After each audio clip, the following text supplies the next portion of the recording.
একটি আনন্দের দিন, কারণ all driver welfare association Jhargram জেলার ড্রাইভারদের যে একতা সংঘ, সবাইকে আমি আন্তরিক অভিনন্দন জানাচ্ছি। কারণ আজকে আপনারা শুধু ঝাড়গ্রাম নয়, বিভিন্ন জায়গা থেকে যারা এসেছেন, আর এই প্রথম আমার ঝাড়গ্রামে যেরকম একটা অনুষ্ঠান হতে চলেছে, সেই জন্য সত্যি আমরা গর্বিত এবং আনন্দিত যে এই প্রথম ঝাড়গ্রামে এটা হলো। এবং আরেকটা যেটা আপনারা বড় কাজ করছেন, যে রক্তদানও এর সাথে আছে। তো গ্রীষ্মকালে কিন্তু রক্তের সংকট দেখা দেয়। আপনারা যেভাবে এগিয়ে এসে যে শুধু আপনারা একসাথে সবাই মিলেমিশে আনন্দের সাথে যে অনুষ্ঠানটা আজকে করছেন এবং রক্তদান করবেন আপনাদের মধ্যে, সেই জন্য সবাইকে আবার আন্তরিক ধন্যবাদ। কারণ আমরা এতদিন এত সংগঠনকে আমরা একত্রিত হতে দেখেছি, কিন্তু এই প্রথম ঝাড়গ্রাম জেলাতে আপনারা একত্রিত হয়েছেন, সত্যি আমাদের খুব ভালো লাগছে। আমাদের ঝাড়গ্রাম জেলা, আমাদের যে ঝাড়গ্রাম থানার এসআই সাহেব তো আপনাদের বললেন, আমি দেখুন বেশি কিছু বলবো না, কিন্তু একটা কথা বলছি যে রাস্তায় যখন আপনারা বেরোবেন, আমাদের একটা পশ্চিমবঙ্গ সরকারের একটা পুলিশের থেকেও আছে সেফ ড্রাইভ সেফ লাইফ। মানে আপনারা দেখুন, আপনাদের সম্বন্ধে কেউ কিছু বলুক আমার খুব খারাপ লাগবে, কেন আমি একজন আপনাদের হয়তো কারো দিদি কারো মায়ের বয়সী, যে যখন আপনারা রাস্তায় যাবেন কোনো অ্যাক্সিডেন্ট বড় রাস্তাগুলোতে কিন্তু হয়, যেটা আমরা কি বলবো যে হাই রোডে যেভাবে অ্যাক্সিডেন্ট হয়, আপনারা যদি একটু সতর্ক হয়ে চালান তাহলে হয়তো অনেক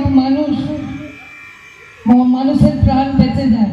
কিন্তু সবসময় যে আপনাদের দোষ সেটাও না, কারণ অনেক মানুষ আছে রাস্তা পার করতে গিয়ে তারা কিন্তু চলে যায়, সেটা কিন্তু আমরা সেটাও দেখেছি যে হয়তো একটু মানুষের তখন ধৈর্য কম, যে আমাকে এক্ষুনি যেতে হবে, তো আমাকে গাড়ি এলো কি ঘোড়া এলো আমার দেখার দরকার নেই, আমাকে বেরিয়ে চলে যেতে হবে, যে একতরফা কিন্তু হয় না কোনো ঘটনা।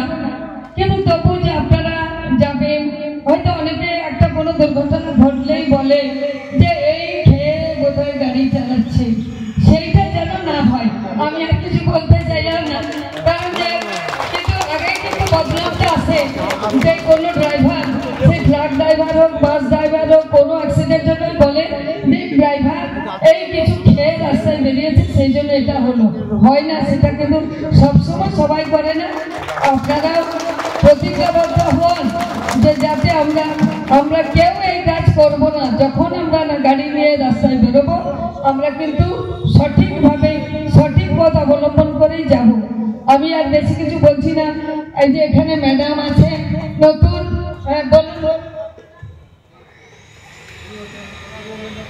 আচ্ছা, পূর্ব মেদিনীপুর জেলা প্রেসিডেন্ট, এতজন আপনাদের মধ্যে একজন মহিলা পেয়েছি, সেই জন্য সত্যি গর্বিত। আপনি একটু দাঁড়ান, আমাদের মধ্যে মঞ্চে আমাদের ভাইস চেয়ারপারসন আছে। হ্যাঁ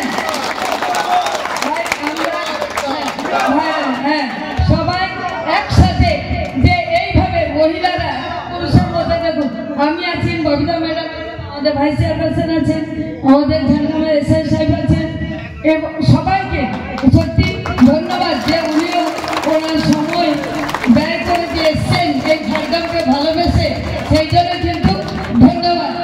ঠিক আছে, আমরা সবাই কিন্তু একসাথে কিন্তু মিলেমিশে আমরা কিন্তু কাজটা করবো, এবং যেটা করবেন এসআই সাহেব যা বললেন সেগুলো তো মনে রাখবেন। আমি একটুখানি বললাম যে একসাথে এবং এক মন্ত্রে দীক্ষিত হয়ে কিন্তু আমরা যদি সবাই কাজ করি তাহলে বোধহয় কোনো দুর্ঘটনার হাত থেকে আমরা বাঁচবো বা দুর্ঘটনা এড়াতে পারবো। এইভাবে আর আমি বেশি কিছু না বলে আপনাদেরকে কৃতজ্ঞতা, শ্রদ্ধা, নমস্কার, প্রীতি, শুভেচ্ছা, ভালোবাসা জানিয়ে আমার বক্তব্য শেষ করলাম। নমস্কার, সবাই ভালো থাকুন, সুস্থ থাকুন, এবং আবার বাকি আপনাদের পাশে যারা আছে তাদেরকেও সুরক্ষিত রাখুন, এই বলে আমার বক্তব্য জন্য নমস্কার। নমস্কার সবাইকে। আমার ওয়ার্ডে আপনাদেরকে অনেক অনেক ধন্যবাদ আসার জন্য। আমার ওয়ার্ডে যে এবার নতুন একটা অনুষ্ঠান হচ্ছে তার জন্য অনেক অনেক ধন্যবাদ আপনাদেরকে। আর আমি খুব খুব খুশি এই অনুষ্ঠানটা আমাদের প্রথম হচ্ছে, তাই অনেকটা অনেক অনেক খুশি আমি। তাই আর দিদিরা তো সবই বললেন, স্যারও বললেন, সব কিছুই বললেন, আমি বিশেষ কিছু বলবো না। আমরা মিলিতভাবে সুন্দরভাবে আসুন, আমরা কাজ করি, এটাই প্রার্থনা করবো। Thank you. আপনারা সবাই ভালো থাকুন, এটাই কামনা।